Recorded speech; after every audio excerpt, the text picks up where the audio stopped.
నమస్తే, welcome to ఏవే TV. ఏపీలో తెలంగాణలో ఎన్నికలు ముగిశాయి. మే 13వ తారీఖున చాలా అద్భుతంగా అటు తెలంగాణలో కావచ్చు, ఇటు ఆంధ్రప్రదేశ్లో కావచ్చు ఎన్నికలైతే మంచి పోలింగ్ నమోదైందని చెప్పేసి ఎన్నికల అధికారులు అందరూ కూడా చెప్తా ఉన్నారు. సో మొత్తంగా చూసుకుంటే ఏపీ విషయంలో ఇటు వైఎస్ఆర్సీపీకి ఇటు టీడీపీ కూటమికి అద్భుతమైనటువంటి పోటీ జరిగిందనేది మనం అన్ని మీడియా మాధ్యమాల్లో కూడా మనం చూసాం. ముఖ్యంగా ఈసారి ఏపీ ప్రజలంతా కూడా, ఏపీ ప్రజలే కాదు తెలంగాణలో ఉన్నటువంటి ప్రజలు కూడా ఒక్కసారి ఈసారి కంపల్సరీ టీడీపీ కూటమి అక్కడ ఏపీలో అంటే విజయం సాధించాలని చెప్పి చాలా మంది కోరుకున్నారు. మనం చూసాం దాదాపుగా 22 లక్షల మంది హైదరాబాద్ నుంచి వెళ్ళి ఓటు తమ హక్కుని వినియోగించుకున్నారంటే ఈసారి ఓటర్లు ఎంత కసిగా ఉన్నారనేది నాకు అర్థమైంది. ఆంధ్రప్రదేశ్లో మనం ముఖ్యంగా మనం మాట్లాడుకోవాల్సింది ఒక నియోజకవర్గం, పిఠాపురం నియోజకవర్గం. ఆ పిఠాపురం నియోజకవర్గంలో జనసేన పార్టీ నుంచి పవన్ కళ్యాణ్ గారు నిలబడ్డారు. అదేవిధంగా వైఎస్ఆర్సీపీ నుంచి వంగా గీత గారు నిలబడ్డారు. ఇటు వేరే పార్టీల మాట అక్కడ వినిపించడం లేదు. కేవలం ఆ రెండు పార్టీల మధ్యనే పెద్ద పోటీ జరిగింది. సో ఎలాగైనా సరే ఈసారి పవన్ కళ్యాణ్ గారిని ఓడించాలని చెప్పేసి అధికార పార్టీ శతవిధాల ప్రయత్నాలు చేసింది. బట్ బ్యాలెట్ బాక్స్ లో మరి ఏముందనేది ప్రజలకే తెలుసు, ప్రజలే వేసిన ఓటర్లు తెలుసు. ఇప్పుడు మనం నెక్స్ట్ మంత్ 4వ తారీఖున మరి ఎవరు గెలుస్తారనేది మనం తెలిసిపోతుంది. కాబట్టి సో పిఠాపురం నియోజకవర్గంలో పవన్ కళ్యాణ్ ఓడించడానికి చాలా రకాలైనటువంటి కార్యక్రమాలు జరిగాయి. సో పవన్ కళ్యాణ్ వెనక మొత్తం యావత్ సినీ ప్రపంచమే కాదు, అదేవిధంగా ప్రజలు కూడా పెద్ద ఎత్తున గట్టి నిర్ణయంతో ఉన్నారు. ఈ రోజున మరి దాదాపుగా 50,000 మెజారిటీతో గెలుస్తారని కూడా చాలా సర్వేలు కూడా చెప్తా ఉన్నాయి. సో ముఖ్యంగా చూసుకుంటే జబర్దస్త్ నుంచి చాలా మంది కూడా పవన్ కళ్యాణ్కి సపోర్ట్గా నిలబడ్డారు. ముఖ్యంగా చూసుకుంటే కిరా కార్పి గారు చాలా అద్భుతమైనటువంటి తన అంటే మాటలతో అందరినీ కూడా ప్రత్యర్థుల్ని చిత్తు చేసేలాగా ఆయన మాట్లాడడం జరిగింది. సో ఇప్పుడు మన ముందు స్టూడియోలో కిరా కార్పి గారు ఉన్నారు. అసలు నిజంగా మరి ఏపీ ఓటింగ్స్ దాని మీద, ఏపీలో జరుగుతున్నటువంటి ఆ ఓటింగ్ సరళి మీద మరి ఆయన ఏమంటారు, ఆయన మాటలో తెలుసుకునే ప్రయత్నం చేద్దాం. నమస్కారం అన్న, మిమ్మల్ని పట్టుకోవడానికి చాలా ప్రయత్నం కానీ అసలు ఎక్కడ దొరకలేదు. సో మొత్తానికైతే ఎట్టకాలకి ఇప్పుడు స్టూడియోకి వచ్చాను. ఏంటన్నా ఏపీలో జరిగినటువంటి ఎన్నికల హడావిడి మీద ఏం చెప్పాలనుకున్నారు మీరు? ఏపీలో జరిగిన ఎన్నికల హడావిడి అనేది పూర్తిగా కూటమి వైపే మళ్ళింది. జగన్మోహన్ రెడ్డికి ఓటమి మాత్రం తప్పదు. ఫస్ట్ పాయింట్ ఏంటంటే ప్రజలందరూ చాలా చైతన్యవంతం అయిపోయినారు ఈసారి. మామూలు ఫస్ట్ పోస్టల్ బ్యాలెట్ ఏదైతే పడిందో అందులో 2% తప్ప జగన్మోహన్ రెడ్డికి ఒక్క ఓటు కూడా పడలేదు. మిగతాదంతా జనసేన కావచ్చు, టీడీపీ కావచ్చు, బీజేపీకి గుద్దిపడి తప్పారు. రెండో పాయింట్, ఇక్కడి నుంచి ఎవరైతే బయలుదేరి వెళ్ళారో, మన హైదరాబాద్ నుంచి బస్సులు పెట్టుకుని మరి ఎవరైతే వెళ్ళారో వాళ్ళు కేవలం వెళ్ళడానికి గల రీజన్ ఏంటంటే ఎక్కడ మనం వెళ్ళకపోతే కూటమికి ఏదైనా సమస్య వస్తుంది, మళ్ళీ ఆ మనిషి వస్తే ఎక్కడ రావణ కాష్టం అవుతుందని చెప్పేసి వాళ్ళందరూ కూడా వెళ్ళడం జరిగింది. వాళ్ళందరూ కూడా జనసేనకి, టీడీపీకి, బీజేపీకి ఓట్లు వేయడం జరిగింది. అది అందరికీ తెలిసిందే. చాలామంది సర్వే కూడా నిర్వహించినారు. ఇక్కడ బస్సులు ఎక్కేటప్పుడు కూడా వాళ్ళ దగ్గర ఛానల్స్ తీసుకున్నాయి. అందులో 99% ఉంది, 1% అనేది వాళ్ళ ఇష్టం అది. సో ఫస్ట్ ఆదిలోనే ఇవి రెండు గట్టి దెబ్బతేలింది వైఎస్ఆర్సీపీకి. మూడోది ఏంటంటే ఇంతకుముందు తన పథకాలు కావచ్చు, పథకాలు ఏ ప్రభుత్వం అయినా సరే ఎంతో కొంత మిస్ అవుతుంటాయి. 100% పథకాలు చేయలేకపోవచ్చు. ఇప్పుడు పరిస్థితుల ప్రభావం కావచ్చు, వచ్చే విధులు కావచ్చు, సెంట్రల్ గవర్నమెంట్ కావచ్చు, ఎట్లా వీళ్ళకి ఇంత విపత్తు రావడానికి గల కారణం ఏంటంటే వీళ్ళ పర్సనల్ బిహేవియర్. ఎవరైతే ఎమ్మెల్యేలు ఉన్నారో, మినిస్టర్లు ఉన్నారో, ఎంపీలు ఉన్నారో వీళ్ళందరూ కూడా రౌడీ తనం మొదలెట్టడం, రౌడీలా బిహేవ్ చేయడం, ఈ ఇసుక దందాలు, ఆడపిల్లల మీద అఘాయిత్యాలు, వాళ్ళే కొంతమందిని చంపి పార్సిల్ చేసి పంపించడం, ఇవన్నీ అంటే ఇచ్చిన పథకాలు పక్కన పెడితే దాని ముందు వేసిన పథకాలు అంటే ఎట్లా ఏంటి పరిస్థితి అడిచేది, ఇవి వాళ్ళ వైఫల్యానికి పూర్తి మద్దతు అన్నమాట. అంటే మనిషి చెడిపోవడం రీజను రాజకీయం మాత్రమే కాదు, మెయిన్ కారణం ఏంటంటే వాళ్ళు చేసిన వెకిలి చేష్టల వల్ల వాళ్ళు ఈరోజు అందువల్ల ఈరోజు అంత ఓటింగ్ అట్లా ఫస్ట్ టైం ఇంత ఓటింగ్ శాతం 80% పడిందంటే 85% యావరేజ్ మీద వచ్చింది. చిన్న చితక విషయం కాదు. రెండోది సౌదీ అరేబియా కానీ, కువైట్ కానీ, ఎక్కడ యూకేలో, అమెరికాలో ఉండేవాళ్ళు కూడా ₹1,00,000, 2 లక్షలు, 3 లక్షలు ఖర్చు పెట్టుకొని మరి సాఫ్ట్వేర్లు కావచ్చు అక్కడ స్థిరపడిన కూడా రావడం జరిగింది. వాళ్ళైతే వైఎస్ఆర్సీపీని గెలిపిద్దాం, మనం లేకపోతే ఎట్లా అనే పద్ధతి అయితే కాదు. ఇది అందరికీ తెలిసిందే. వీళ్ళందరూ కూడా యువకులు, బాగా చదువుకున్న వాళ్ళు, యువతలు, బాగా అన్ని నాలెడ్జ్ తెలిసిన వాళ్ళు, వెనక ముందు తెలిసిన వాళ్ళు కాబట్టి ఖచ్చితంగా ఆ ఓట్లన్నీ కూడా వైఎస్ఆర్సీపీ పడవు అనేది అందరికీ తెలిసిన విషయమే. సో నిన్న జరిగినటువంటి పోలింగ్ శాతాన్ని బట్టి ఒక 145 సీట్లు పక్కాగా కూటమి గెలవబోతుంది. 145 అంతకుమించి కూడా 160 లోపు కూడా ఉండే అవకాశం ఉంది. ఎందుకంటే వ్యతిరేకత అనేది అందరిలో వచ్చిన తర్వాత మనం ఎంతైనా ప్రోగ్రెస్ తీసుకోవచ్చు. సో 145 నుంచి 160 సీట్లు మన కూటమి రాబోతుంది. జగన్మోహన్ రెడ్డికి బీభత్సమైన ఓటమి రాబోతుంది, అందులో నో డౌట్. అంతెందుకు, నిన్న జరిగినటువంటి పరిస్థితుల్లో సరే ఎలక్షన్ కమిషన్ దిగింది, ఎస్పీలు ఉన్నారు, బలమైన బలగాలు దిగి ఉన్నాయి. వాటిల్లో కూడా గొట్టిమొక్కల సుధాకర్ అనే ఒక వ్యక్తి ఓటు సద్వినియోగం చేద్దాం లైన్లో నిలబడి ఉంటే తినాలి అటుగా వెళ్తున్న కేశవరావు కదా కాదు, ఆయన శివకుమార్ గారు, గొట్టిమొక్కల సుధాకర్ అనే వ్యక్తి, సుధాకర్ గారు, ఆయన ఒక సామాన్య మానవుడు. ఆయన బెంగళూరులో ఏదో వర్క్ చేసుకుంటున్నారు. ఆయన తన ఓటు హక్కుని సద్వినియోగం చేసుకుందామని నిలబడ్డారు. అటుగా ఎమ్మెల్యే వైఫ్ వాళ్ళు వెళ్తూ ఉంటే ఒకసారిగా ఏం సార్ మీరు అలా వెళ్తే ఎట్లా, ఎందుకంటే కొన్ని చోట్ల ఈవీఎంలు కూడా మొరాయించిన పరిస్థితి, ఇంకోటి ఎండ కూడా భయంకరంగా ఇబ్బంది పెడుతున్న పరిస్థితి. మూడోది షుగర్లు కావచ్చు, బీపీలు కావచ్చు, థైరాయిడ్లు కావచ్చు, లోపలికి వెళ్ళి ఒక మనిషి బయటికి రావాలంటే ఆ ఇంకు కానీ లోపలికి వెళ్ళి కొంచెం లేట్ అయ్యే పరిస్థితి ఉంది. అందులో ప్రతి ఒక్కరు కూడా కొంచెం అసహనానికి గురై ఉంటారు. అంటే ఏందిరా ఇంకా వేయలేదు ఇంకా. ఆ టైంలో ఎమ్మెల్యే తన వైఫ్ని తీసుకుని పోతా ఉంటే ఆ వ్యక్తి తన ఓటు హక్కుతో పాటు తనకి రాజ్యాంగంలో ఉన్న ఒక హక్కు పరంగా అడిగాడు. ఏమని, సార్ మీరు మీ ఫ్యామిలీతో అలా వెళ్తే ఎట్లా, ఇది అందరికీ కలిపిన ఓటింగ్, ఇది ఎంత టోళ్ళు అయినా సరే లైన్లోనే వెళ్ళాలి కదా అని ఒక ప్రశ్నించడం జరిగింది. ఇది ఓన్లీ ఓటు హక్కు మాత్రమే కాదు, రాజ్యాంగ హక్కు. ఎవరైతే ఒకసారి ఎమ్మెల్యేగా ఉన్నా, మినిస్టర్గా ఉన్నా, ఎవరున్నా సరే వాళ్ళు ఒకసారిగా తన పదవిలోంచి బయటకు వచ్చేసి ఎలక్షన్స్ కమిషన్ దిగిన తర్వాత వాళ్ళు చేయాల్సిన ఫస్ట్ పని అంటే సామాన్య మానవుల బిహేవ్ చేయడం. వాళ్ళకు ఉన్నటువంటి అధికారాన్ని చాలా వరకు పక్కన పెట్టేస్తారు. సో అలా అడిగినప్పుడు ఆయన ఏం చేయాలి, ఓహో తప్పే కదా అని సిగ్గుతో తలదించుకోవాలా. మనం ఇంత తప్పు చేసిన లేదండి అదండి ఇదేదో చెప్పాలి, అప్పుడు కూడా తప్పే. ఆ మాట అడిగిన దానికి నువ్వు నన్ను అడగతావా అని చెంప మీద కొట్టడం, అతని దగ్గర కొట్టించుకోవడం, ఇది ఎంతవరకు సమంజసం? ఒక వ్యక్తి పోతా ఉన్నాడు, అడిగినాడు అతను, అంటే రాజ్యాంగంలో ఉండే ఒక హక్కు, ఒక ఓటు హక్కు సంబంధించిన రాజ్యాంగ హక్కుని అడిగినా కూడా జగన్మోహన్ రెడ్డి వైఎస్ఆర్సీపీ గవర్నమెంట్లో పెట్టిన హక్కుల్ని వాళ్ళు ఇంకా ముందుకు చేస్తున్నారు. మనల్ని ఎవరు రాపేది, మనం ఎవరిని పొడిసినా కేసులు ఉండవు, మనం ఎవరిని కొట్టినా తిరిగి మాట్లాడకూడదు, మనం బూతులు తిట్టిద్దాం అన్న సంస్కృతిలోంచే ఒక వ్యక్తి ఒక సామాన్యమైన వ్యక్తి ఒక హక్కుని, అంటే ఒక ఓటు హక్కుని సద్వినియోగం చేసుకొని వెళ్తా ఉంటే అంతమంది ముందు కొట్టిన ఒక వ్యక్తి, అంత నిలకడలేని వ్యక్తి, ఆవేశాన్ని చల్లార్చుకోలేని వ్యక్తి, ఆయన మీద అరవాల్సిన అవసరం ఉంది, అతను కొట్టాల్సిన అవసరం ఉంది. ఇది ప్రజలు చూస్తున్నాంగా, మళ్ళీ ఎక్కడో కాదు ఈ అమర్నాథ్ గౌడ్ని చంపేసింది పర్సనల్గా చేసిన అట్లా కూడా కాదు, ఇది డైరెక్ట్గా జనాలు చూస్తున్నాగా చంప మీద కొట్టి అతను మళ్ళీ అతను కోపంతోనో అతనికి ఇబ్బంది పడో తనకు అవమానపడో అతను కొట్టాడు. అది పెద్ద ఇబ్బంది ఏం కాదు, చెప్పుతో కొట్టినా తప్పు లేదు. తను దానికి ఏమంటాడు, నేను పోతా ఉన్నాను మాలా మాదిగలకి సపోర్ట్ చేసే పార్టీ మీది, మైనార్టీ వాళ్ళకి సపోర్ట్ చేసే పార్టీ మీది, పో అంటే ఏం చేస్తారంటే ఇతను కొట్టింది ఎప్పుడైతే రికార్డ్ అయిపోయి యూట్యూబ్లో విజువల్స్ వచ్చేసినాయో దాన్ని మళ్ళీ ప్లస్ చేసుకోవడానికి ఆ మాలా మాదిగా వాళ్ళని మేము ఎక్కువ సపోర్ట్ చేస్తామంట. అసలు అక్కడ సిచ్యువేషన్ ఏంది, నువ్వు వెళ్తుంటే మాలా మాదిగా వాళ్ళని సపోర్ట్ చేస్తున్నావు, నువ్వు మైనార్టీ వాళ్ళకి బడుగు బలహీన వర్గాలకి ఇంత ఉంది అక్కడ. వదిలితే బాహుబలి కజ్జిపెట్టున్నాడే, ఇప్పుడు అతను పోతున్నాడు ఇట్టు వస్తా, ఇంత ఉందా, ఇంత కథ ఉంటుంది అక్కడ. కోసాలు కదిలిపోతుంటే వెళ్తుంటేనంట అన్నా ఇది చేసావు నడిచాడంట. అంతంతమంది గన్మెన్లు ఉంటారు అక్కడ, మిలిటరీ వాళ్ళు ఉంటారు. రెండోది స్పెషల్ ఫోర్స్ ఉంది అక్కడ, ఎస్పీ వాళ్ళు చక్కర్లు కొడుతున్నారు, ఎలక్షన్ కమిటీ ఉంది అక్కడ, కమిషన్ ఉంది.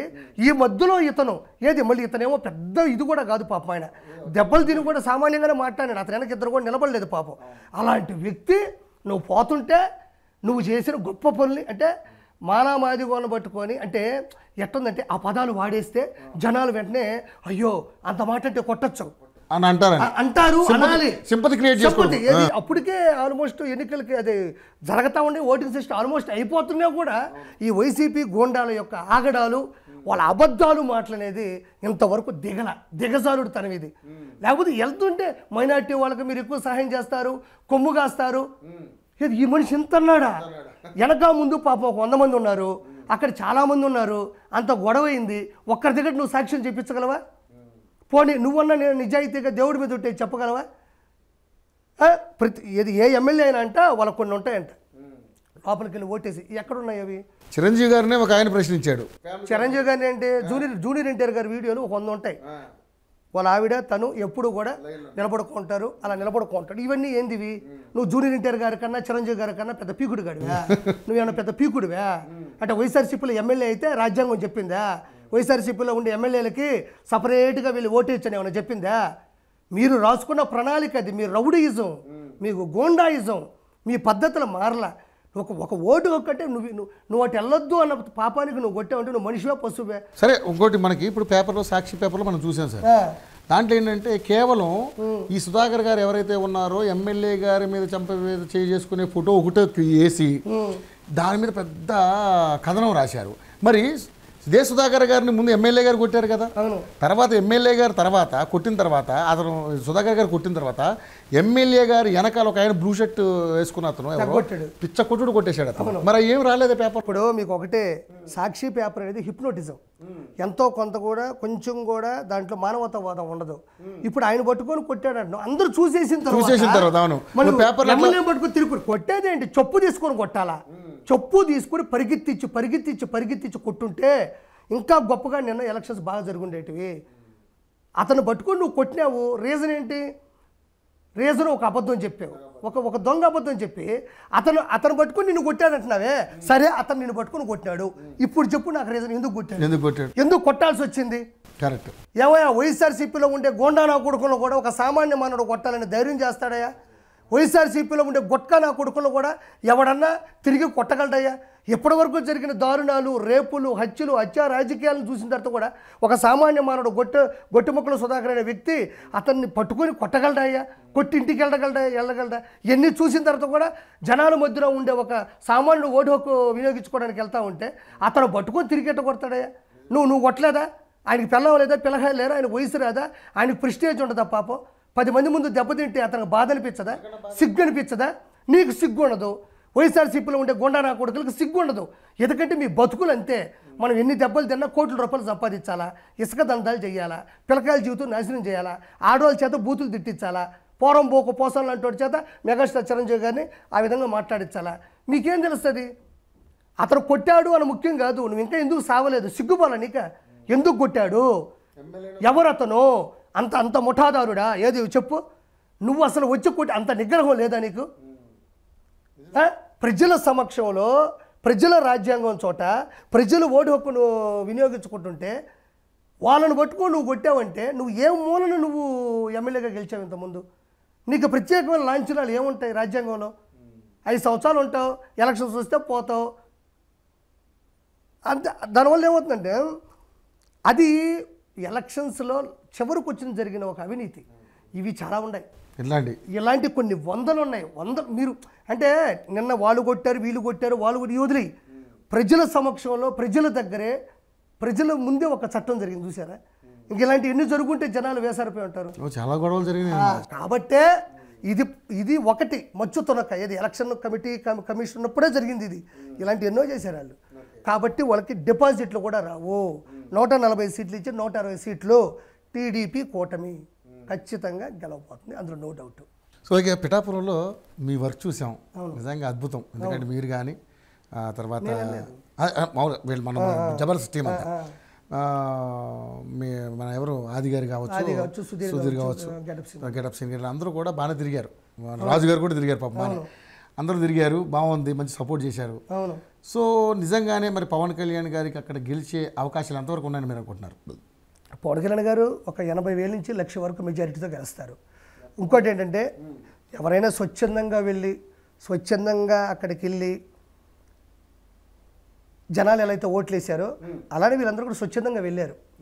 అంటే పవన్ కళ్యాణ్ గారికి మా వంతు ఏదన్నా ఉపయోగపడుతుంది అంతే తప్ప పవన్ కళ్యాణ్ గారికి జబర్దస్తులు ఇంకోరు వెళ్ళి గెలవాల్సినటువంటి దిగజారుడితనం ఏమి లేదు. ఆయనకున్న రేంజ్ ఆయనకుంది, ఆయన క్రెడిట్ ఆయనకుంది, అంతే. అంతే తప్ప వాళ్ళు వెళ్ళిపోతే వీళ్ళకి భయం ఎందుకు? వీళ్ళకింత అంత ఉలుకు. కనీసం వీళ్ళు పిలిస్తే ఏమన్నా ఇంకేదన్నా రాష్ట్రంలో ఉండే రౌడీలు రావాలి తప్ప సెలబ్రిటీలు విఐపీలు ఒక రేంజ్లో ఉండేవాళ్ళు ఎవరు ఇతను పోరు. కానీ పవన్ కళ్యాణ్ గారిని గెలిపించడం కోసం జబర్దస్త్లో ఉన్నటువంటి ఆర్టిస్టులు అందరూ కూడా ఒక కళామతల్లి బిడ్డలందరూ కూడా వచ్చారు. అవును. కానీ ఇదే వైఎస్ఆర్సీపీకి సంబంధించినటువంటి వ్యక్తులు చాలా మంది కడప నుంచి కూడా దిగి దాదాపు 2 నెలల నుంచి అక్కడే టెస్ట్ వేశారని చాలా టీవీ కథనాల్లో వార్తలు కూడా వచ్చాయి. ఈవీఎం మిషన్లు డమ్మీలు చేయించిన విషయంలో వాళ్ళు ఇక్కడ చేసినటువంటి కొన్ని కార్యక్రమాలన్నీ కూడా చాలా చిత్రీకరించి చూపించారు. ఎందుకు పవన్ కళ్యాణ్ అంత టార్గెట్ చేసి ఓడించాలని ఎందుకు అనుకుంటున్నారు? ఓడించడం అంటే ఆయన పొరపాటున అసెంబ్లీకి వెళ్ళాడంటే ఎదిరిపోద్ది, వైఎస్ఆర్సీపీ బెదిరిపోద్ది. ఎందుకంటే ఆయన మాట్లాడితేనే మామూలుగా జనాలకు పూనకం వస్తుంది. అలాంటిది అసెంబ్లీలోకి వెళ్తే ఎక్కడ వాగ్దాటికి తట్టుకోలేం. అతను అంటే పవన్ కళ్యాణ్ గారు అడిగే క్వశ్చన్లకు సమాధానాలు లేక దానికి వాళ్ళు తట్టుకోలేక చేసే ప్రయత్నాలు. వాళ్ళ కడప నుంచి కాదు, ఎక్కడ అమెరికా నుంచి తీసుకొచ్చే వ్యక్తులే వాళ్ళు. ఎందుకో సర్పంచ్ ఎన్నికలు పొదలకూరని ఒక చోట జరిగితే రాజంపేట కడప నుంచి వచ్చారు రౌడీలు. ఏదో సర్పంచ్ ఎన్నికలు ఏది జగన్మోహన్ రెడ్డి గెలిచిపోయిన తర్వాత కడప రాజంపేట నుంచి రౌడీలు వచ్చారు. సర్పంచ్ ఎన్నికలకు వచ్చారు. వాళ్ళు ఎక్కడికైనా వస్తారు. కాకపోతే దేవుడి దేవల్ల బీజేపీ మద్దతు దొరకడం వల్ల కొంచెం వాళ్ళు భయపడాల్సి వచ్చింది. ఈ అల్లరి చేష్టలు అల్లరి కథలు కొంచెం వరకు కట్టడి చేయడం జరిగింది. సో మొత్తానికి ఎలక్షన్ కమిటీ కూడా కొంచెం గట్టిగా ఉండడం కూడా పెద్ద భరోసా ఇచ్చింది కూటమికి. ఓకే. సో మీరు జబర్దస్త్లో కానీ మీ కో ఆర్టిస్టులు అందరూ కూడా బాగా చేసిన సందర్భం మనం చూసాం. కానీ రోజా గారి విషయంలో ఎందుకు అలాగా అంటే మీరు రియాక్ట్ కాలేదు? ఆవిడ ఒక మాట అన్న తర్వాత మీరు రియాక్ట్. అవునవునవును. సాధారణంగా నాకు తెలిసి ఆర్పీ గారు తొందరపడే మనిషి కాదు. నేను చూసిన నాకు ఉన్నంత పరిచయం. ఎవరైనా అంటే కౌంటర్ ఇస్తారు తప్ప లేదా ఎవరు మీరు వెళ్ళరు. ఎందుకు ఆవిడ ఏమన్నారు ఏమని కౌంటర్ ఇచ్చారు అంటే ఆవిడ అన్న భాష నాకు అర్థమైంది. అంటే మీరు మిమ్మల్ని అంటే నేను ఉచ్చరించే అంత గొప్ప స్థాయి ఏం కాదన్నట్టుగా మాట్లాడారు మీ అందరినీ. అంటే ఎలా ఫీల్ అవుతుంది? ఇప్పుడు వాళ్ళు ఏదో ఏ విషయంలో వాళ్ళు ఏదో స్వచ్ఛతంగా చేసుకుంటున్నారా లేదా అనేది మనకు అనవసరం. వాళ్ళ ఇష్టం, వాళ్ళ అభిమానం మీద వాళ్ళు వెళ్ళినారు. ఇంకా నీ నోరికి అడ్డు అదుపోలేదా? నువ్వు ఎవరిని పడితే వాళ్ళని పేపర్లో రాసి ఇచ్చేసి చదివేస్తే నీకు విలువ అడిగిపోయింది. ఇప్పుడు నేను రోజా గారు అన్నావు, అమ్మ అన్నది మేమే. నువ్వు గౌరవం తప్పితే మేము గౌరవం తప్పుతావు. నువ్వు లోపలికి వస్తే నేను లోపలికి వస్తా, నువ్వు పర్సలకు వస్తే నేను పర్సలకు వస్తే నువ్వు తట్టుకోలేవు. అది వేరే విషయం, అది అందరికీ తెలిసిన విషయమే. వాళ్ళు పట్టుకునాల్సిన అవసరం ఉంది. చిన్న చిన్న ఆర్టిస్టులు బతకలేని వాళ్ళు అంటే నువ్వు యాడ్ నుంచి వచ్చావు, నీ బతికేంది, నువ్వేంది, నీ పద్ధతి ఏంది, నువ్వు మాట్లాడే విధానం ఏంది, మాట్లాడకూడదు. అది ఒకసారి నేను మాట్లాడినాను, మళ్ళీ అడిగినావు కాబట్టి చెప్తున్నా. నన్ను ఇంకొకరిని కాదు, ఎవరిని కూడా నీకెవరైనా కీడు చేశారా మాట్లాడు, నిన్ను ఎవరైనా ఇబ్బంది పెట్టారా మాట్లాడు. సంబంధం లేని చోట సంబంధం లేని వ్యక్తుల గురించి సంబంధం లేని మాట్లాడేది అది ఎప్పుడూ తప్పే. చిన్న చిన్న ఆర్టిస్టులు అంటే ఈవిడేమైనా ఆస్కార్ అవార్డులో ఒక 600 తీసుకొని వచ్చిందా, లేకపోతే ఇవేమైనా ఆస్కార్ అవార్డు కమిటీ మెంబరా, లేకపోతే ఈ ప్రపంచంలో యాక్టింగ్ అంటే ఈవిని చూసి నేర్చుకోవాలి ఏమైనా ఉందా? అవసరం లేదు కదా మనకు ఆ మాటలు. అంతే. అప్పుడు మనం పద్ధతిగా బిహేవ్ చేయాలి. అది కామ్గా ఉండాలి. నువ్వు మాట్లాడుతున్నావు కదా, నీ నోటికి ఎవడు అంటే ఆర్పీలు అంటూ ఒకడు ఉంటాడు, వాడి నోటికి ఎవడు రాలేడు. అది నువ్వు గౌరవించు, నేను గౌరవిస్తాను, గౌరవించకపోతే నేను గౌరవించను, అంతే. ఓకే. సో ఇక మీరు నెల్లూరు వాస్తవ్యులు, ఈ నెల్లూరులో పరిస్థితులు ఎలా ఉన్నాయి? నెల్లూరులో ఈసారికి గట్టిగా అంటే ఎన్నికలలో ఫలితాల్లో ఎంపీ వేమిరెడ్డి గారు భారీ మెజారిటీతో గెలవబోతున్నారు. ఒక 3 లక్షల మెజారిటీ మినిమం ఉంటుంది. కోటరెడ్డి శ్రీధర్ రెడ్డి గారు కూడా అంటే ఇంతకుముందు ఆయన ఎవరైతే ఉన్నారో ఆదాల ప్రభాకర్ రెడ్డి గారి వాళ్ళు అంత అక్కడ ఎక్కువ ఇష్టపడేది లేదు. కోటరెడ్డి గారు ఏంటంటే స్థానికంగా జనాల్లో ఉండే వ్యక్తి, ప్రతిరోజు అక్కడ అటెండ్ అవుతాడు ఆఫీసు కాబట్టి ఆయనకి ఎక్కువ బీభత్సమైన ఫ్యాన్ ఫాలోయింగ్ ఉంది. రెండోది వైఎస్ఆర్సీపీ నుంచి వచ్చేసాడు, అక్కడ ఆగడాలు తట్టుకోలేక. సో అది కూడా ఎందుకు వచ్చేసాడు అన్న ప్రశ్న కూడా సమాధానంగా ఉంటుంది. ప్రశాంతి రెడ్డి గారు కోవూరు, ప్రసన్న కుమార్ రెడ్డి 30 సంవత్సరాలు చేశాడు. ఈ రోజుకి సరైన రోడ్లు లేవు, సరైన పాఠశాలలు లేవు, సరిగ్గా ఒక చెరువు లేదు. ఒక వ్యక్తి 5 సంవత్సరాలు ఉంటేనే ఏం చేయలేదని ప్రశ్నిస్తే 30 సంవత్సరాలు అంటే ఏమీ చేయలేదంటే అది ఎంత పెద్ద ప్రశ్నే ఉండాలి. కాబట్టి వాళ్ళు గొప్ప మార్పు కోరుకున్నారు. ఆ బూతులు పురాణాలు ఇలాంటి వాడు మన కుద్దరా స్వామి అని. సో ప్రశాంత్ రెడ్డి గారికి అదొక పెద్ద ప్లస్ పాయింట్. స్వతహాగా వాళ్ళు విపిఆర్ ఫౌండేషన్ అని పెట్టి నిరుపేద పిల్లలకి కార్పొరేట్ స్కూల్ కట్టించారు, ఉచితంగా విద్యను అందిస్తున్నారు, ఉచితంగా వైద్యం, ఉచితంగా 130 వాటర్ ప్లాంట్లు నెల్లూరు జిల్లాలో ఉన్నాయి. 24 hours 365 ఫ్రీ సర్వీసు. దాంతోపాటు గుళ్ళకి, గోపురాలకి, చర్చిలకి, మసీదులకి, తర్వాత వాళ్ళ దగ్గరికి వెళ్ళి సహాయం తీసుకోకుండా బయటకు వచ్చే వాళ్ళు ఎవరూ లేరు.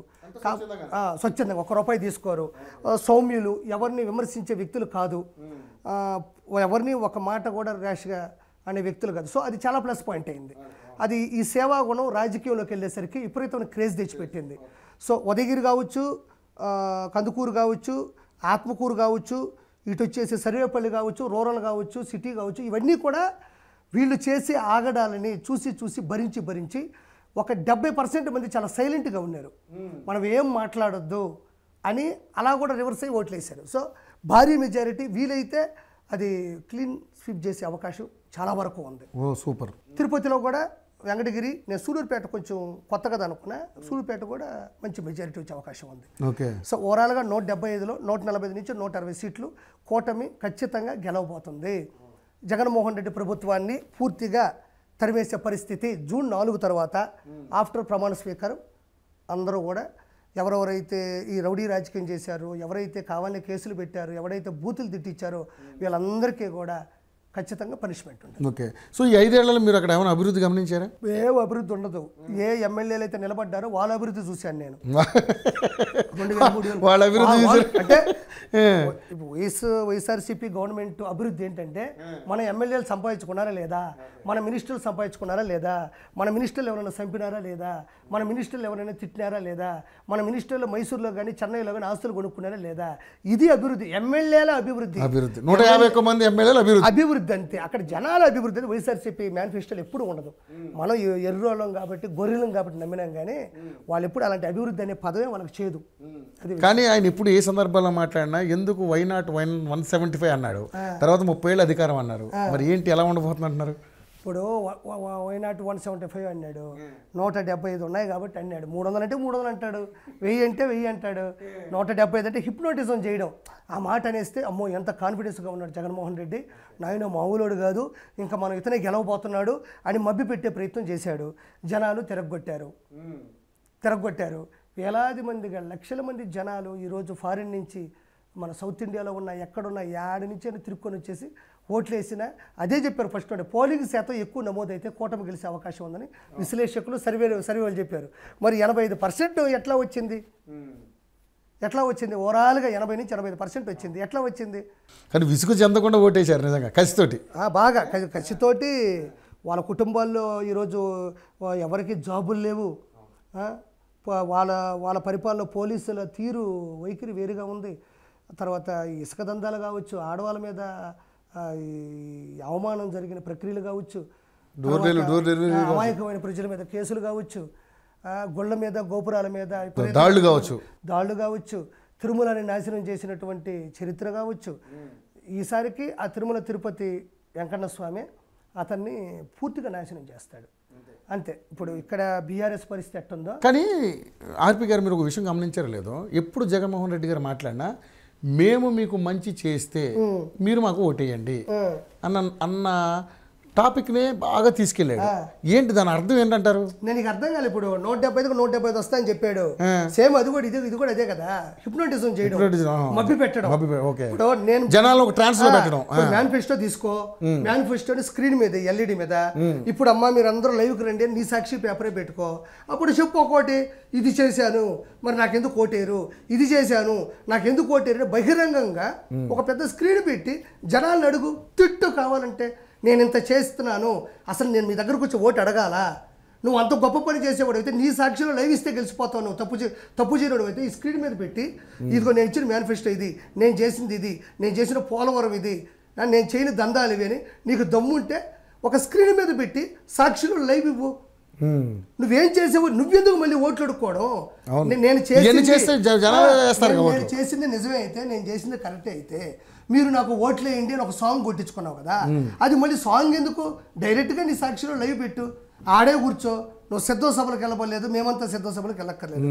పెట్టు మేనిఫెస్టో ఏం పెట్టు అక్కడ, నీ డెవలప్మెంట్ ఏంటో పెట్టు, నీ నిజాయితీ ఏంటో అక్కడ పెట్టు. ఇప్పుడు వాళ్ళు అంటున్నారు బాబాయిని చంపేసావని.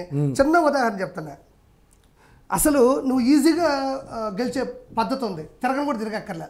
నిజంగా మీ బాబాయిని ఎవరు చంపారు అనే సెన్స్ నీలో ఉంటే, టీడీపీ వాళ్ళ లేదా బీజేపీ వాళ్ళ జనసేన వాళ్ళు చంపారు, వీళ్ళు ముగ్గురే కదా చంపుకుంటారు, ఇంకెవరికి మీ బాబాయ్ మీద కోపం ఉండదు కదా, దాన్ని ప్రూవ్ చేసి 152 సీట్లు అన్ని ఎంపీ సీట్లు గెలిచి నువ్వు ఒక మీ బాబాయి జరిపించినటువంటి హత్య రాజకీయంలో నువ్వు కనిపెట్టేస్తే సాక్ష్యాధారాలతో కనిపెట్టేస్తే దోషులు శిక్ష ఇంకా దోషులు ఉండేదేంది, ఇంకా అపోజిషన్ లేనట్టే కదా. చంద్రబాబు గారు లేనట్టే, జనసేన లేనట్టే, ఇంకెవరూ లేనట్టే.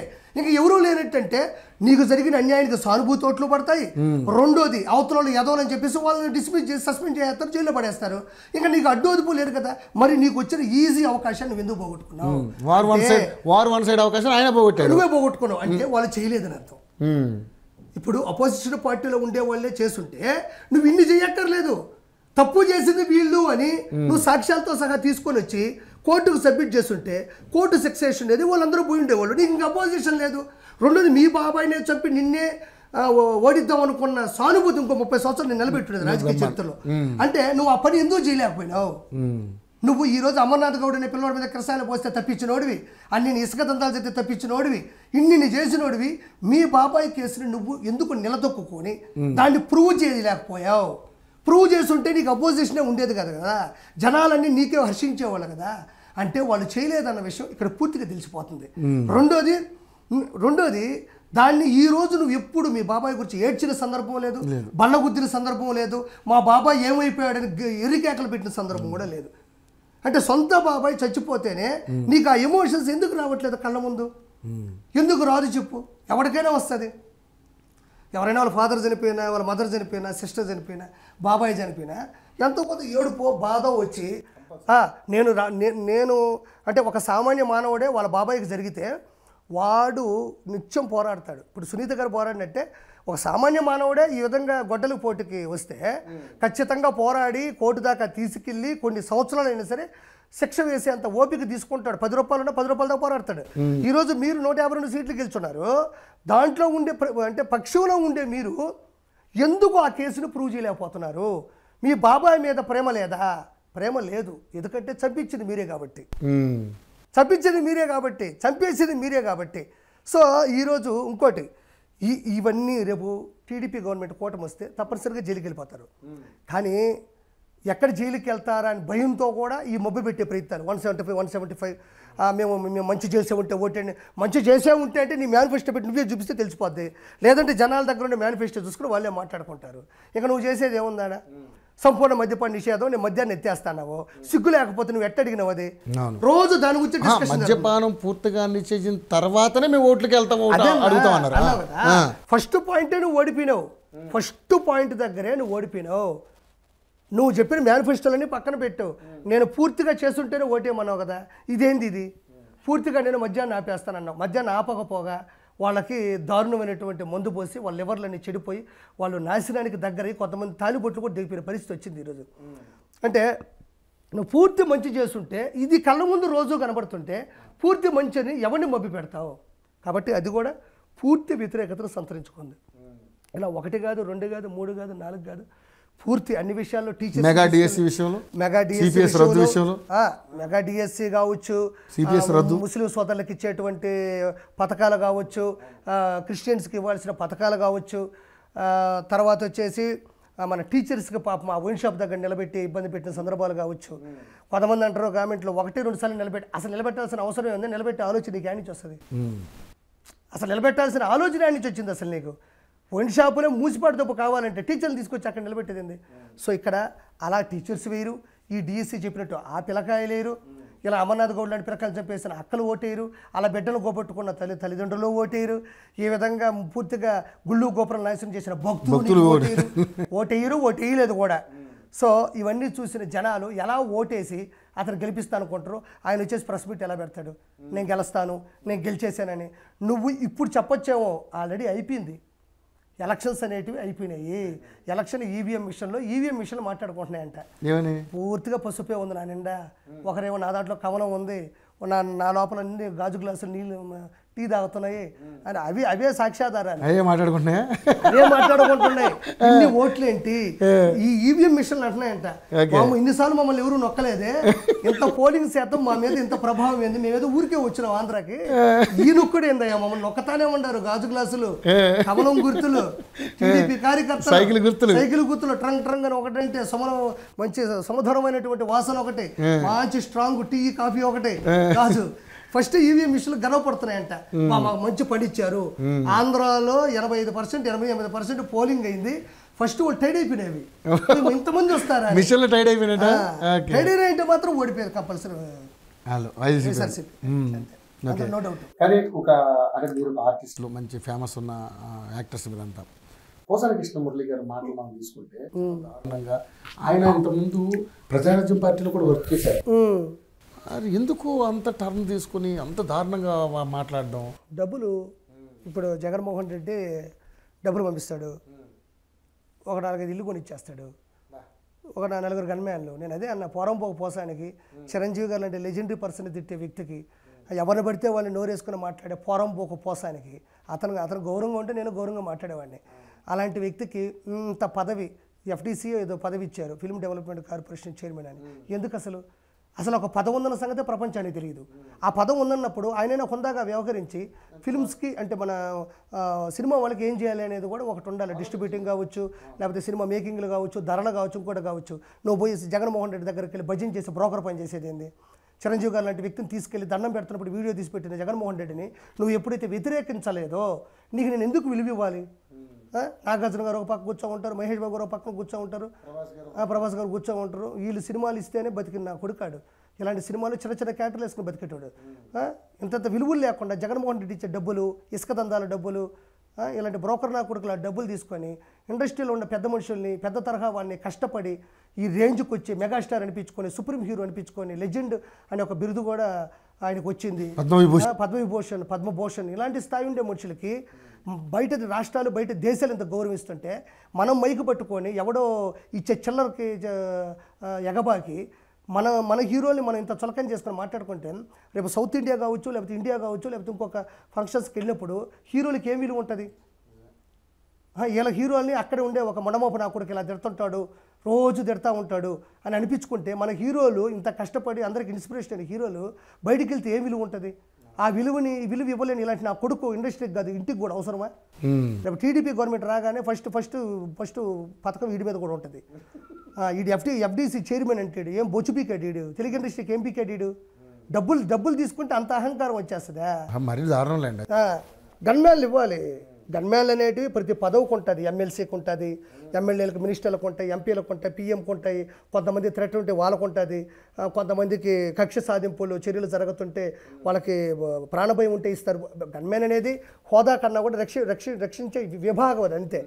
మనోడు ఏమి ప్రాణహాని ఉంది, వీడేం బొచ్చు పీకాడు, వీడు ఇండస్ట్రీ చేసిన బొచ్చు పనేముంది? ఆ బ్రోకర్ నా కొడుకులకి గన్మ్యాన్లు ఇస్తే గన్మ్యాన్లకి విలువే ఉంటుంది, గవర్నమెంట్కి ఏం విలువ ఉంటుంది? నేను అందుకు రియాక్ట్ అవ్వాల్సి వచ్చింది అంతే. ఇంకా తిట్టుకుంటా పోతా ఉంటే ఏం దానికి ఏం ఒక ఫుల్ స్టాప్ ఉండక్కర్లేదా? ఈరోజు ఇంకోటి స్ట్రైట్గా మాట్లాడుతున్నా. తెలుగు ఇండస్ట్రీలో చిరంజీవి గారి దగ్గరికి వెళ్ళి, సార్ మాది ప్రీ రిలీజ్ ఈవెంటు, మాది ఈరోజు ఈవెంట్ ఉంది సార్, మాది ఆడియో లాంచ్ ఉంది సార్ అని చాలామంది 99% మంది వెళ్ళి ఆయన దగ్గరికి వెళ్ళి అడగగానే వచ్చేసి నీ సినిమాకు ఒక హైప్ తీసుకొని వచ్చి సినిమాని రిలీజ్ అయ్యేంతవరకు కూడా కడపడ్డారు కదా. ఏ ఒక్కడో కూడా ఈరోజు ఆయన వల్ల లబ్ధి పొందిన వాళ్ళు కానీ, ఆయన వల్ల సినిమాని హై రేంజ్కి తీసుకెళ్ళిన వాళ్ళు కానీ, ఏ ఒక్కరైనా చిరంజీవి గారి మాట్లాడుతుంటే ఎందుకు తిరిగి మాట్లాడలేకపోతున్నారు మీరు? అంటే ఆయన మాటలు ఆయన పడాలి, ఆయన ఇంట్లో ఆడవాళ్ళు ఆయన తిట్టించుకోవాలి, మీరు మాత్రం శుభ్రంగా స్నానం చేసి బొచ్చులో బొకే ఒకటి పట్టుకొని ఆయన దగ్గరికి వెళ్ళి, సార్ నాది ప్రీ రిలీజ్ ఈవెంట్ అంటే ఆ మహానుభావుడు పాపం ఆ నవ్వి పానీలే మన పిల్లకాయలే కదా, సినిమాలు చాలా కష్టాలు ఉంటాయి, మన వల్ల ఏమైనా ఉపయోగం వచ్చు. ఈరోజు ఎవరు నిలబడ్డారు అక్కడ? చిరంజీవి గారు ఎందుకు వెళ్ళాలి అసలు? ఎంత మంచి మనసున్నా ఇలాంటి గాడిదల కోసం వెళ్ళాలి. అవును, ఈ పోసాని మాట్లాడితే ఎవరు కూడా రియాక్ట్ అయ్యారా? ఒక పోస్ట్ పెట్టారా, ఒక ట్విట్టర్లో పెట్టారా, లేకపోతే ఫేస్బుక్లో ఏమన్నా ఒక పోస్ట్ పెట్టారా, లేకపోతే ఎక్కడైనా ఒక లైవ్కి వచ్చి మాట్లాడినారా, ఎక్కడైనా వాపోయారా? అంటే చిరంజీవి గారు ఆడవాళ్ళని, చిరంజీవి గారి కుటుంబాన్ని, చిరంజీవి గారి బ్రదర్ని చిరంజీవి గారు తిట్టుకోవాలి. మీరు మాత్రం చాలా తెలివితేటలతో చాలా సింపుల్గా వెళ్ళి అక్కడికి వెళ్ళి పని ఏమయ్యా అంత దిగజారిపోయి ఇప్పుడు చిరంజీవి గారు వాళ్ళ కుటుంబాన్ని అంత తిట్టుకుంటున్నా కూడా మీరు వెళ్ళిపోయి చిరంజీవి గారిని అంత వాడుకొని చిరంజీవి గారితో అంత హైప్ తెచ్చుకొని సినిమాలు రిలీజ్ చేసి ఒక హీరో అనిపించుకోవడం కన్నా చచ్చిపోతే బెటర్ కదా. అంత దిగజారుడు సినిమాలు చేయాల్సిన అవసరం ఉందా? పోయి అడుక్కు తింటే ఇంతకన్నా గొప్ప హీరోయిజం ఉండదా? ఎవరైతే, నేను అందరూ అన్నట్లే, ఎవరైతే చిరంజీవి గారి దగ్గరికి వెళ్ళి జంపాల మాటలు చెప్పి ఆయన దగ్గరికి వెళ్ళి, సార్ మీరు అంత టోల్ లేరు సార్, మీరు గొప్ప హీరో సార్, ఛాలెంజ్ సినిమా చూసాం సార్, విజేత చూసాం సార్, ఠాగూర్ చూసాం సార్, ఇంద్ర సినిమా చూసాం సార్ అంటే అవన్నీ చూడక్కర్లేదు లేరా, నేను వచ్చి నీ సినిమా చూస్తాను, నీకు ఒక హైప్ తెచ్చే బాధ్యత నాదన్న చిరంజీవి గారి కుటుంబాన్ని గురించి మాట్లాడుతుంటే ఈరోజు వీళ్ళందరూ ఏమైపోయినారు? అంటే అంటే ఇంత బ్రోకరిజమా? అంటే మీ సినిమాని రిలీజ్ చేసుకోవడం కోసం చిరంజీవి గారిని అంత వాడుకుంటారా? ఈరోజు ఆయన కుటుంబాన్ని వాళ్ళ తమ్ముని పట్టుకొని 3 పెళ్ళిళ్ళు అంటున్నారు, కూతురు పట్టుకొని 100 అపనిందలు వేస్తున్నారు, చిరంజీవి గారిని గుట్టుకొని అమ్మలెక్కలు తిడతామంటే మీ నోరులు ఏమైపోయినాయి? ఈరోజు ఎక్కడి నుంచి మీకు సినిమాలు? చిరంజీవి గారు మళ్ళీ దేవుడు, చిరంజీవి గారి ఇన్స్పిరేషన్, చిరంజీవి గారి ఇంట్రెస్టే లేదు. కానీ చిరంజీవి గారి కుటుంబం తిడుతుంటే వీళ్ళు ఎవరు ఉండరు. అంటే మిమ్మల్ని తిడతారనే? మిమ్మల్ని తిడితే ఏమైంది? ఇప్పుడు మిమ్మల్ని తిట్టారు, ఏమైంది? రేపు మీ కుటుంబాన్ని తిడుతుంది. ఇప్పుడు ఆయన సినిమా ఆర్టిస్టుల కోసం వాళ్ళ కోసం 30 కోట్లు పెట్టి మళ్ళీ ఈ హాస్పిటల్ కూడా కట్టిస్తున్నాడు. కట్టించట్లేదా? ఎందుకు కట్టించాలి? ఆయనకి ఏం అవసరం? ప్రతి ఒక్కడు పోయేది, సెల్ఫీ పెట్టేది, చిరంజీవి గారి దగ్గరికి వెళ్ళిపోయేది, మా ప్రీలీజ్ ఇంటికి రావాలనేది, ఆ భజనలు ఆడుకునేది, అక్కడ పోయి భజన చేసేది. నువ్వు నిజమే చెప్పొచ్చు, నువ్వు ఈరోజు ఈ పని చేయడం వల్ల భజన అనిపిస్తుంది. ఇండస్ట్రీలో ప్రతి ఒక్కరికి ఆర్టిస్ట్ అవ్వాలని ఉంటుంది, హీరో అవ్వాలని ఉంటుంది, తప్పు లేదు. కానీ నువ్వు వెళ్ళి చిరంజీవి గారి దగ్గరికి వెళ్ళి ఆయన విలువైన సమయాన్ని తీసుకొని నీ ఈవెంట్ మొత్తాన్ని చిరంజీవి గారిని కూర్చోబెట్టి 2-3 గంటలు ఆయనకు ఎంతో అవసరమైనటువంటి సమయాన్ని కేటాయించినప్పుడు ఆయన కుటుంబాన్ని పట్టుకుని అన్నేసి మాట్లాడుతున్నారు. చచ్చిపోయినారా? ఏమంత దిగజారుడుతాను? అలాంటప్పుడు మనకు నచ్చిన ఒక హీరో, ఒక లెజెండ్, అంత చరిత్ర సృష్టించినటువంటి చిరంజీవి గారు, అంత ఇన్స్పిరేషన్ ఉన్న చిరంజీవి గారు కుటుంబాన్ని తిడుతున్నా కూడా వదిలేసి మన అవసరం మనం తీర్చుకుంటే, నేనైతే అంత దిగజారిపోయి చిరంజీవి గారిని తిడుతుంటే నేను ఊరుకోను. నేను చిరంజీవి గారి సినిమాలు చేయలేదు, వాళ్ళ కుటుంబ సినిమాలు కూడా నేను చేయలేను. నాకు చేయాలని కూడా నాకు ఎప్పుడు అనిపించలేదు. నాకే అంత రియాక్ట్ అయిపోతుంటే, చిరంజీవి గారిని కూర్చోబెట్టి దండం పెట్టి ఇచ్చినప్పుడు వీడియో తీస్తుంటే ఇండస్ట్రీలో ఉండే ఒక్కొక్కడు చచ్చిపోయాడా? వదిలే, చిన్న ఆర్టిస్టులు వదిలే, పాపం వాళ్ళు మాట్లాడలేరు, పాపం వాళ్ళ పరిస్థితులు. చిన్న అంటే నేను రోజాలాగా మాట్లాడలేదు, క్షమించు, వాళ్ళు ప్రశ్నించలేరు పాపం. కొత్తగా వచ్చిన ఎవరైతే లబ్ధి పొందారో, ఎవరైతే చిరంజీవి గారితో రోజు ఉండి చిరంజీవి గారి పేరు ద్వారా షేర్ తెచ్చుకున్నారో వాళ్ళ గురించి నేను మాట్లాడుతున్నా. ఎవరైతే అప్పటికప్పుడు ఆర్టిస్టులు వచ్చి వాళ్ళ కష్టాలు కృష్ణానగర్ ఇంద్రనగర్ మాట్లాడడానికి వచ్చి నేను తప్పుగా మాట్లాడడంలే. ఎవరైతే ఈరోజు స్టార్ హీరోలు అయ్యారో, ఎవరైతే ఆయన పెట్టిన భిక్షతో స్టార్ హీరోలు అయ్యారో, ఆయన ఇచ్చిన అవకాశాలతో స్టార్ హీరోలు అయ్యారో, ఆయన ఇచ్చిన సమయాన్ని కేటాయించడం వల్ల పైకి వచ్చినారో వాళ్ళ గురించి మాట్లాడుతున్నా. రీజన్ ఏముంటుంది? ఇంకా నేను మాట్లాడకూడదు, ఆయన మాట్లాడొద్దన్నా కూడా మాట్లాడాల్సిన సందర్భం. కాబట్టి నేను ఇండస్ట్రీలో అలాంటి ఇలా మనకు నచ్చిన ఒక హీరోని తిడుతున్నా కూడా నాకు సంబంధం లేదని ఎదగాలనుకునే వ్యక్తులు వాళ్ళు ఎప్పటికీ స్టార్ హీరోలు కారు. స్టార్ హీరో అంటే మన ఎదుటి మనుషులకి ఏమన్నా జరిగితే రియాక్ట్ అవ్వడమే కదా అంటారు. 2 సార్లు 3 సార్లు కానీ వ్యక్తిత్వం బయటపడాలి కదా. చిరంజీవి గారి కోసం ఉన్నాం మేము, అండగా భరోసా ఉండాలిగా. అంటే ఆయన పట్టుకు ఆయన తిట్టుకోవాలి, ఆయన ఏపీ చేసుకోవాలి, మీరు మాత్రం శుద్ధంగా టీ తాగి కాఫీ తాగి ముందు తాగి మీరు మాత్రం మంచిగా సినిమాలు చేసుకొని మళ్ళీ కరెక్ట్గా ప్రీ రిలీజ్ ఈవెంట్కి వెళ్ళిపోయి, లేకపోతే సినిమా ఆడియో లాంచ్కి వెళ్ళిపోయి కరెక్ట్గా సినిమా రిలీజ్ కాకపోతే ఆ థియేటర్లో అప్పుడు వెళ్తే అట్టా భగవంతుడు ఉన్నాడు, అందరూ నాశనము. మనం సోషల్ మీడియాలో చూస్తున్నాం ఆర్పి గారు, ఎవరెవరు లేడీస్ చేత తిట్టించడం, ముఖ్యంగా చూస్తుంటే శ్రీరెడ్డి గారు అసలు ఘోరం. ఎందుకు అట్లా? అంటే అలాగా తిట్టించడం వల్ల ఏం లాభం జరుగుద్ది అనుకుంటున్నారు వాళ్ళు? లాభం ఏం లేదబ్బా. వైఎస్ఆర్సీపీ గవర్నమెంట్ ఏంటంటే ఎవరన్నా ఒక బూత్ తిడితే తిరిగి మాట్లాడకపోతే గెలుపు అనుకుంటుంది అంతే. తిట్టాను కదా, తిరిగి తిట్టలేదు, గెలుపు. వాళ్ళేంటి మళ్ళీ మన ఆడవాళ్ళని అంటదేమో, వాళ్ళు డబ్బులు ఇస్తున్నారు, ఒక సెటిల్మెంట్ చేస్తున్నారు, సో మనమని అనిపించుకోవడం ఎందుకు అని వాళ్ళు అక్కడ ఆగుతుందంటే ఏ రోజు ఆగింది లేదు. ఒక మనిషిని తిట్టిన తర్వాత వాళ్ళు కాముగా ఉన్నా కూడా ఎంతో కొంత మన బాధ అనిపించాలి. అరే మనం తిట్టిన వాళ్ళని, అరే వాళ్ళు మనం తిరిగి కూడా అనలేదని ఉండాలి. ఇంత కరుడుగట్టి నేరస్తులు ఎక్కడన్నా వైఎస్ఆర్సీపీలో తప్ప ఏమన్నా ఉంటారా? ఎవరిని తిట్టలేదు చెప్పు. నేను ప్రశాంత్ రెడ్డి గారి గురించి మాట్లాడితే కోవిరి ప్రసన్న కుమార్ రెడ్డిని నిలదీస్తే నన్ను తిట్టారు. అంటే ఇక్కడ విషయం ఏంటంటే డబ్బులు ఇచ్చేది, నువ్వు తిట్టేది, పేపర్ ఇచ్చేది ఎన్ని రోజులు నిలబడుతుంది భాగోతం? ఎన్ని రోజులు నిలబడుతుంది? రేపు జూన్ 4 దాటిన తర్వాత ఈ భాగోతాలు ఏమి ఉండవు. లోకేష్ బాబు ఉంటారు, చంద్రబాబు నాయుడు గారు ఉంటారు, మన పవన్ కళ్యాణ్ గారు ఉంటారు, మంచి కూటమి. ఇంకోటి వీళ్ళ గవర్నమెంట్లో ఖచ్చితంగా ఆడవాళ్ళకి విలువ ఉంటుంది, వాళ్ళ మానాలకు విలువ ఉంటుంది. ఇలా ఒక సపరేట్ పదవులు ఇచ్చి వాళ్ళ మందు పోయిపించి డబ్బులు ఇచ్చి తిట్టించుకునే స్థాయి టీడీపీ గవర్నమెంట్ ఏ రోజు దిగజారలేదు, అది అందరికీ తెలుసు. తెలుగు ఇండస్ట్రీలో ఉన్న ప్రతి ఒక్కరికి సమానమైన విలువ ఇచ్చింది TDP government. So Pawan Kalyan గారు కూడా యాడ్ అయ్యారు కాబట్టి, మన బీజేపీ కూడా వచ్చింది కాబట్టి వీళ్ళు చేసినటువంటి దుర్మార్గాల్ని కట్టడి చేసే ప్రభుత్వమే రాబోయే జూన్ 4వ తారీఖు బంపర్ మెజారిటీ 140 నుంచి 160 సీట్లతో గెలవబోతుంది. సో ఆ రోజు మళ్ళీ మనం మాట్లాడుకుందాం. ఆ రోజు చరిత్ర తిరగరాయిపోతుంది ఈ బానిస పరిపాలన నుంచి కూడా. సో మొత్తానికి ఆర్పి గారు నిజంగానే ఒక మంచి ప్రభుత్వం మనం చూడబోతున్నాం అనుకుంటున్నాం. ఏమీ లేదు, గెలిచేది టీడీపీ. కూటమి నో డౌట్ అది. ఇప్పుడు నేను నో డౌట్ ఇప్పుడు నేనేం చెప్తున్నా అంటే ఇప్పుడు నేను చెప్పినట్టన్నీ సబబు కనిపిస్తే అదే జరుగుతుంది అక్కడ. ఇప్పుడు నేను మాట్లాడడం వల్ల ఓట్లు పడతాను నేను అనడంలే, అయిపోయిన తర్వాత మాట్లాడుతున్నాను నేను. అది తిరుమలకి న్యాయం జరుగుతుంది. ప్రపంచ అన్ని దేశాల్లోంచి వచ్చి ఇష్టపడే ఆ మహానుభావుడు ఏడుకొండల వాడికి మంచి అక్కడ అన్నదానం కానించి, అక్కడ పెట్టే ప్రసాదాల కానించి, భక్తి పాటల కానించి, అక్కడ మొత్తం పండితుల కానించి, అందరూ వచ్చే గోవిందనామ స్మరణాల కానించి ఈ ప్రభుత్వం వస్తే ఆ కొండ బాగుపడుతుంది, మళ్ళీ భక్తి మొదలవుతుంది, ఆ దేవుడి కటాక్షాలు మనకు ఉంటాయి. కాబట్టి ఈ ప్రభుత్వం ఖచ్చితంగా రావాలి, వస్తుంది కాబట్టి మాట్లాడుతున్నాం. ఓకే, ఫైనల్ ఒక క్వశ్చన్తో మనం ముగిద్దాం. ఏం లేదు, ఇప్పుడు ఇండస్ట్రీలో మొత్తం అందరూ కూడా చిరంజీవి గారితో పాటుగా రామ్ చరణ్ గారు, వాళ్ళ మదర్ గారు, అదేవిధంగా సాయిధరం తేజ్ గారు, వైష్ణవ్ తేజ్ గారు అందరూ కూడా పవన్ కళ్యాణ్ సపోర్ట్గా వచ్చి బాగా చేశారు. ఒక్క బన్నీ గారి విషయంలోనే తేడా కొట్టింది. కారణం ఏంటంటారు? కారణం అంటే అది వాళ్ళిద్దరు స్నేహం అయి ఉండొచ్చు. అంటే మన వెళ్ళిన ఎవరైతే రవిచంద్రారెడ్డి వాళ్ళకి స్నేహం అయి ఉండొచ్చు. కాకపోతే వాళ్ళు మాట్లాడుకొని వెళ్ళారా, లేకపోతే ముందుగా వెళ్ళారా, లేకపోతే ఇంకోటి వెళ్ళారంటే నాకు లోపల విధంగా తెలియదు. ఓకే, ఇప్పుడు అతను పట్టుకొని చెంప మీద కొట్టి తిరిగి కొట్టాడు, నేను చూశాను. సో వాళ్ళ కుటుంబం అంతా డిస్కస్ చేసుకొని వెళ్ళారా, లేకపోతే ఇంకా తప్పదు మాట ఇచ్చానని వెళ్ళారా అని తప్పదు. కానీ దానివల్ల టీడీపీ ప్రభుత్వాన్ని కూటమికి ఏదైనా ఇబ్బంది పడుతుంది అనేది ఒక్కదాని గురించి కాదు. అంటే సపోర్ట్ ఫ్యామిలీ అంతా సపోర్ట్ చేశారు. ఆయన ఎందుకు అట్లా డిఫరెంట్? అదే ఇప్పుడు మనం లోతుగా ఇప్పుడు టక్కన వచ్చినాడు పోయినాడు, ఒక హాఫ్ అన్ అవర్ ఉన్నాడు వెళ్ళిపోయినాడు, దానికి నేనేం చెప్పగలను? లేకపోతే వీళ్ళందరూ కలిసి మాట్లాడుకొని, లేకపోతే ఇంకా తప్పదు వెళ్ళాల్సి వచ్చింది అని వెళ్ళాడా, లేకపోతే విభేదాల వల్ల వెళ్ళాడా అనేది నేను దాన్ని మనం చెప్పలేము. ఇది కొన్ని రోజుల నుంచి గొడవ జరుగుతుంటే మనం ఏమైనా చెప్పగలం. ఇప్పుడు అల్లు అర్జున్ గారు వెళ్ళి అక్కడ వెళ్ళడం వల్ల ప్రభుత్వానికి ఏ ఇబ్బంది లేదు, టీడీపీకి కానీ బీజేపీకి కానీ దేనికి ఏ ఇబ్బంది లేదు. ఎందుకంటే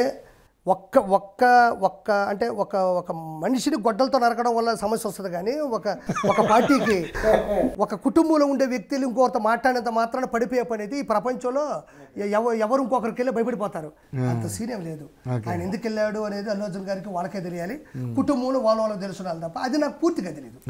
మనం దాని గురించి పూర్తిగా తెలిసి బయటకు వచ్చిన సమాచారం కూడా ఏమీ లేవు. సో అల్లు అర్జున్ గారు ఆయన మీద అభిమానం వెళ్ళి ఉండొచ్చు, లేకపోతే వాళ్ళ కమిట్మెంట్ అయి ఉండొచ్చు, లేకపోతే ఆయన ఫ్రెండ్ అయి ఉండొచ్చు, లేకపోతే ఏం జరిగింది నాకు తెలియదు. కానీ ఇప్పుడు వెళ్ళడం వల్ల మాత్రం నష్టం ఏమీ లేదు, నష్టం ఏమీ లేదు. అక్కడ గెలిచేది కూడా కాదు. ఎందుకంటే నాకు పూర్తిగా ఈ మూడు పార్టీలు ఇష్టం. ఈ రావణ కాష్టం తెలుసు కాబట్టి, ఈ ధృతరాష్ట్ర పరిపాలన తెలుసు కాబట్టి, వెళ్ళినంత మాత్రాన ఆయన గెలిచేది లేదు, అంత మాత్రం వెళ్ళినంత మాత్రాన వీళ్ళ ముగ్గురు పోయేది లేదు. No doubt. అది రావణ కాష్టం పోయి రామరాజ్యం అవుతుంది అంటారా? ఖచ్చితంగా రామరాజ్యం అవుతుంది. జై శ్రీరామ్ ఖచ్చితంగా అవుతుంది. ఏడుకొండల వెంకన్న స్వామితో పెట్టుకున్నాడు ఎవడో కూడా కలియుగ దైవం. పెట్టుకున్నారు, తెలుసో తెలియకో చేస్తుండొచ్చు, చిన్న చిన్న బొట్లు వేస్తేనే భయపడతారు, అలాంటి కొండలే లేపేస్తే ఎట్టుంటది. కాబట్టి జూన్ 4వ తర్వాత జరిగే పరిస్థితులు చాలా విభిన్నంగా ఉంటాయి. ఖచ్చితంగా గెలిచేది కూటమి, జగన్మోహన్ రెడ్డికి ఓటమి. ఎవరి వల్ల ఏమీ జరగదు. ఎక్కడ జనాలు విసిగెత్తిపోయి బానిస ప్రపంచంలో తట్టుకోలేక ఈసారికి దెబ్బ ఈవీ మిషన్ మీద గుద్ది పడదొబ్బారు అంతే. చల్లగా ఏసీలో పడుకోండి. జూన్ 4వ తారీఖు బయటకు వస్తాయి. ఆ జ్వాలలు తట్టుకోలేము మనం. థ్యాంక్ యూ ఆర్పి గారు, నిజంగా చక్కగా అంటే మీ అభిప్రాయం చెప్పారు. మనం ఎవరిని కూడా మనం ఇదిగా లేదు, ఉన్నాయి మాట్లాడు. ఏమంటే ఒకటి చెప్తాను, ఇప్పుడు నేను 2-3 సార్లు లేదని అన్నానే అనుకోండి, మరి అదే శ్రీరెడ్డి చిరంజీవి గారు తిట్టిందనకన్నా ఎక్కువ తిట్ల, పోసాని కృష్ణమురళి అనేవాడు చిరంజీవి గారు తిట్టిందనక నేనేమి ఎక్కువ తిట్ల, గుట్కా కొడాల నాని అనేవాడు చంద్రబాబు నాయుడు గారిని తిట్టిందనక నేనేమి ఎక్కువ తిట్ల. అంటే మీరు నేర్పించిన విద్యే. మీరు మాట్లాడిందంటే నేను 2% కూడా మాట్లాడాలా. ఆర్పి ఇలా అన్నాడు అలా అన్నాడు దానికన్నా, మీరు చేసిన దానికన్నా, మీరు మాట్లాడిన బూతులు పురాణం కన్నా నేను మాట్లాడినది అంత కాదు. మీరు ప్రవేశపెట్టారు, నాకు కోపంతో వచ్చిన మాటలు కానీ మీరైతే అది కంటిన్యూ చేసుకుంటూ వచ్చారు. ఇది పద్ధతి. వైఎస్ఆర్సీపీ గవర్నమెంట్లో వాడేటువంటి పదాలు, పదజాలాలు, భూత పురాణాలని ఒక పుస్తకం పెట్టుకున్నాను. ఈ రోజు నేను మాట్లాడితే ఉలిక్కి పడక్కర్లేదు, నేను మాట్లాడితే భయపడక్కర్లేదు.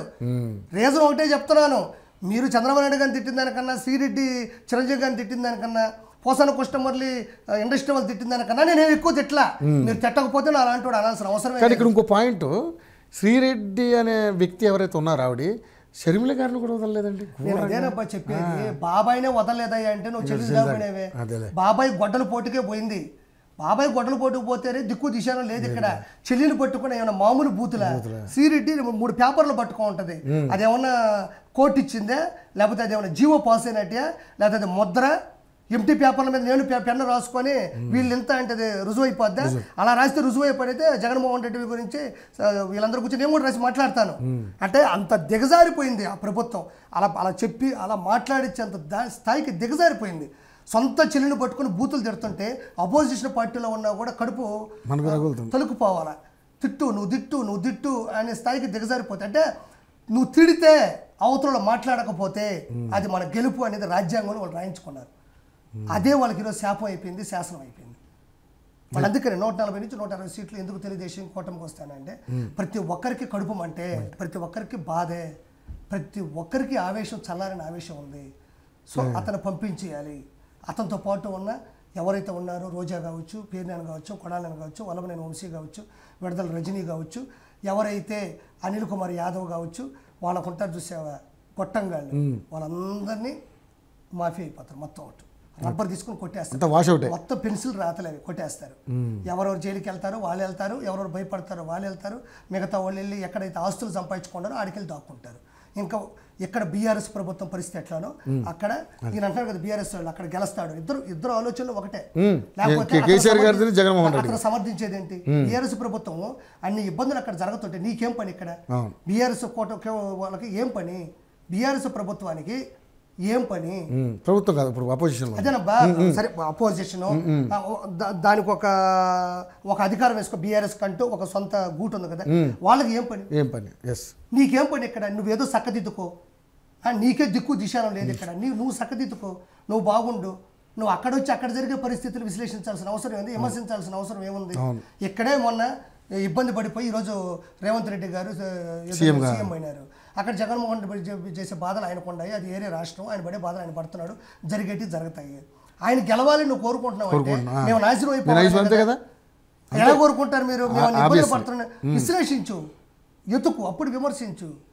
చంద్రబాబు నాయుడు మీ కోపం ఆ విధంగా పాపం నీకు ఎందుకబ్బా? రెండు గవర్నమెంట్లు వేరు, 2 రాష్ట్రాలు వేరు. ఇప్పుడు మనం సపరేట్ అయిపోయాం. ఎవరు రాజధాని వారు చూసుకుంటున్నారు. నువ్వు వెనకేసుకొని రావడం ఏమొస్తారు? ఈసారి రాజధాని వస్తుంది మనకి.